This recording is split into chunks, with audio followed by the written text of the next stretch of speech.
Hi friends, ನಮಸ್ತೆ. ನನ್ನ ಚಾನಲ್ಗೆ ಎಲ್ರಿಗೂ ಸ್ವಾಗತ. ನಾನಿವತ್ತು ನಮ್ಮ ಮನೆ ದೇವರಾಗಿರ್ತಕ್ಕಂಥ ಶಿವನಗಂಗೆಯಲ್ಲಿರುವ ಗಂಗಾಧರೇಶ್ವರ ಸ್ವಾಮಿ ಮತ್ತು ಹೊನ್ನದೇವಿ ದೇವಸ್ಥಾನಕ್ಕೆ ಬಂದಿದ್ದೀವಿ.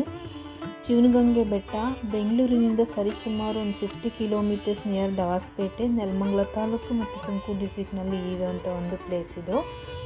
ಈ ದೇವಾಲಯ ಹಿಸ್ಟೋರಿಕಲ್ ಆಗಿ ಕೂಡ ಮತ್ತು ಟೂರಿಸ್ಟ್ ಪ್ಲೇಸಸ್ಗೆ ತುಂಬ ಫೇಮಸ್ ಆಗಿರುವಂಥದ್ದು ಇತ್ತೀಚಿನ ದಿನಗಳಲ್ಲಿ. ಇದರ ಆಧ್ಯಾತ್ಮಿಕ ಪ್ರಾಮುಖ್ಯತೆಯಿಂದಾಗಿ ಇದನ್ನು ದಕ್ಷಿಣ ಕಾಶಿ ಎಂದು ಕೂಡ ಕರೀತಾರೆ.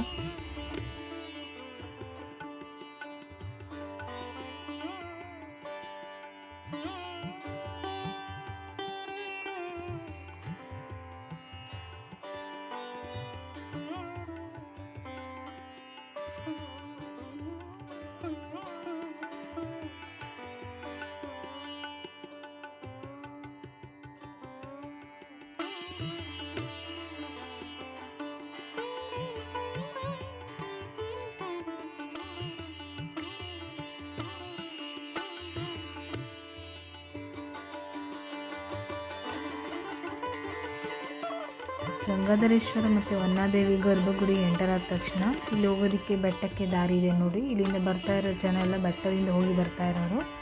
ಇದು ದೇವಸ್ಥಾನದ ಒಳಗಡೆ ಹೋಗೋದಕ್ಕೆ ಇರುವಂಥ ಒಂದು ಜಾಗ.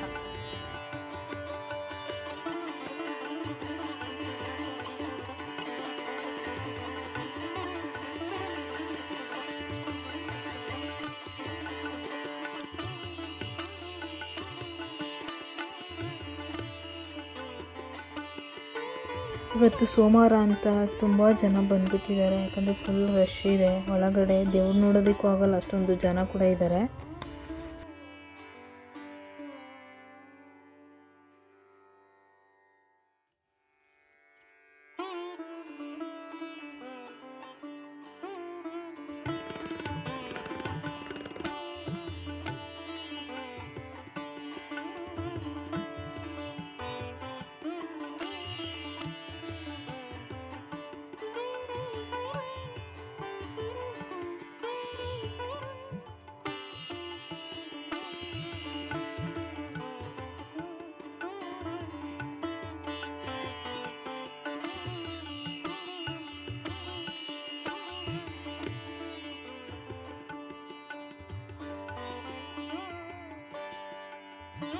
ನಾವಿವಾಗ ಹೊನ್ನಾದೇವಿ ಅಮ್ಮನವರ ದರ್ಶನ ಮಾಡೋಣ. ಇಲ್ಲೂ ಕೂಡ ಜನ ಇದ್ದಾರೆ ಅನಿಸುತ್ತೆ. ನೋಡೋಣ ಒಳಗಡೆ ಹೋಗಿ ಇದು ರಶ್ ಇದೆಯಾ ಅಂತ. ಯಾಕಂತಂದರೆ ನಾವು ತುಂಬ ಸಲ ಬಂದಾಗ ಈ ಟೆಂಪಲ್ಲು ಅಷ್ಟೊಂದು ರಶ್ ಇರಲಿಲ್ಲ. ಯಾಕೆ ಈ ಸಲ ರಶ್ ಇದೆ ಅಂತ ಗೊತ್ತಿಲ್ಲ. ಏನಿದೆ ಅಂತ ಸ್ಪೆಷಲ್ ಇವತ್ತು ಸೋಮವಾರ. ಅಮ್ಮನವರು ಇದು ಗುಹೆ ಒಳಗಡೆ ಇರೋ ಥರ ಇರೋವಂಥ ಒಂದು ಟೆಂಪಲ್ಲು. ಏನು ಬೆಟ್ಟ ಮೇಲಿದೆ ಅದು ಕೆಳಗಡೆ ಕಡ್ದಿರೋವಂಥ ಒಂದು ಟೆಂಪಲ್ ನೋಡಿ.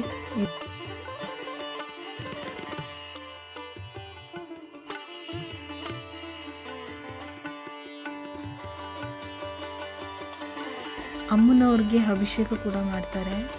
ಯಾವ ಟೈಮಲ್ಲಿ ಅಂದರೆ ತುಂಬ ವಿಶೇಷ ದಿನಗಳಲ್ಲಿ ಅಭಿಷೇಕನ ಮಾಡ್ತಾರೆ. ಎಲ್ಲ ಟೈಮಲ್ಲೂ ಕೂಡ ಮಾಡೋದಿಲ್ಲ. ಇನ್ನು ಅಮಾವಾಸ್ಯೆ ಮತ್ತು ಹುಣ್ಣಿಮೆ ಮಾಡ್ತಾರೆ. ಅವಾಗಂತೂ ಭಕ್ತಾದಿಗಳಂತೂ ತುಂಬ ಅಂದರೆ ತುಂಬ, ಏನು ಸುತ್ತಮುತ್ತಲ ಹಳ್ಳಿಯವರೆಲ್ಲನೂ ಕೂಡ ಇಲ್ಲೇ ಇರ್ತಾರೆ. ಅಷ್ಟು ರಶ್ ಆಗಿರುತ್ತೆ. ಏನು ಕಾರ್ತಿಕ ಮಾಸ ಆಗಿರ್ಬೋದು ಆ ಟೈಮಲ್ಲಿ. ಇನ್ನೇನು ನವರಾತ್ರಿ ಸ್ಟಾರ್ಟ್ ಆಗುತ್ತೆ, ಆ 9 ದಿನಗಳ ಕಾಲ ಡೈಲಿ ಅಭಿಷೇಕ ನಡೆಯುತ್ತೆ ಇಲ್ಲಿ.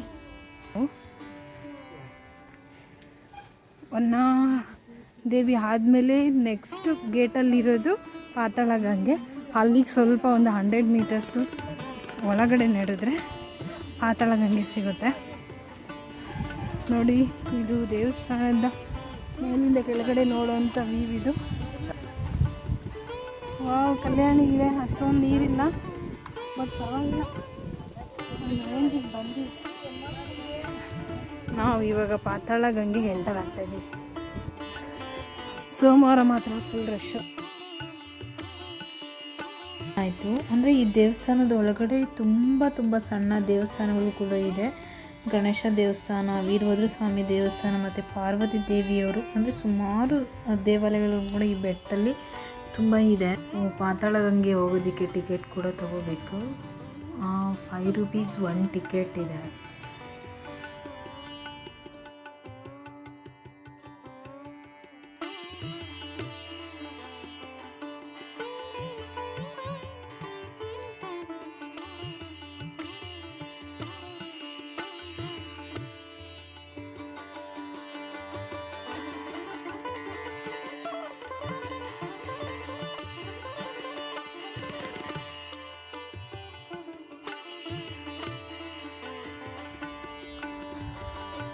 ಅಂದರೆ ಒಬ್ಬ ಮನುಷ್ಯ ಅಟ್ಟೇ ಟೈಮಲ್ಲಿ ಹೋಗ್ಬೋದು ವಿನಃ ಇಬ್ಬಿಬ್ಬರು ಹೋಗೋದಕ್ಕಾಗಲ್ಲ. ನೋಡಿ ತುಂಬ ಆಳ ಇದೆ. ಮೊದಲೆಲ್ಲ ಫಸ್ಟು ನಾನು ಒಂದು ಟೈಮ್ ಬಂದಾಗ ಪೂರ್ತಿ ಬಾಗ್ಲವರೆಗೂ ಪೂರ್ತಿ ನೀರಿತ್ತು, ಇವಾಗ ಪೂರ್ತಿ ಒಳಗಡೆ ಹೋಗಿದೆ. ಈ ಪ್ಲೇಸಲ್ಲಿ ನೀರು ಸಣ್ಣದಾಗಿ ಹರಿಯುತ್ತೆ. ಅಂದರೆ ಇಲ್ಲಿ ಯಾವಾಗಲೂ ಕೂಡ ನೀರು ಎಂದೂ ಕೂಡ ಒಣಗಿಲ್ಲ, ಯಾವಾಗಲೂ ಕೂಡ ನೀರು ಹರಿತಾನೆ ಇರುತ್ತೆ, ಹಸಿಯಾಗಿಯೇ ಇರುತ್ತೆ. ಫಸ್ಟೆಲ್ಲ ತುಂಬ ಜಾಸ್ತಿ ಮಳೆ ಬಂದರೆ ಇದು ಪೂರ್ತಿ ತುಂಬಿರೋದು. ಏನು ಸ್ಟೆಪ್ ಹತ್ರನೇ ಅಲ್ಲೇ ನಿಂತ್ಕೊಂಡು ಮುಟ್ಟಿ ಏನು ಪ್ರೋಕ್ಷಣೆ ಮಾಡ್ಕೊಂಡು ಬರ್ಬೋದಿತ್ತು. ತಳಗಂಗೆ ಪಕ್ಕನೇ ವೀರಭದ್ರೇಶ್ವರ ಸ್ವಾಮಿ ವಿಗ್ರಹ ಇದೆ. ಇದೇ ನೋಡಿ ವೀರಭದ್ರೇಶ್ವರ ಸ್ವಾಮಿ ವಿಗ್ರಹ. ಸ್ವಾಮಿಯವರು ತುಂಬ ಪವರ್ಫುಲ್ಲಾಗಿ ನಿಂತಿದ್ದಾರೆ. ತುಂಬ ಪವರ್ಫುಲ್ ದೇವರು ವೀರಭದ್ರೇಶ್ವರ ಸ್ವಾಮಿ. ನೀವು ಕೇಳಿರ್ತೀರ ಅಂದ್ಕೊಳ್ತೀನಿ.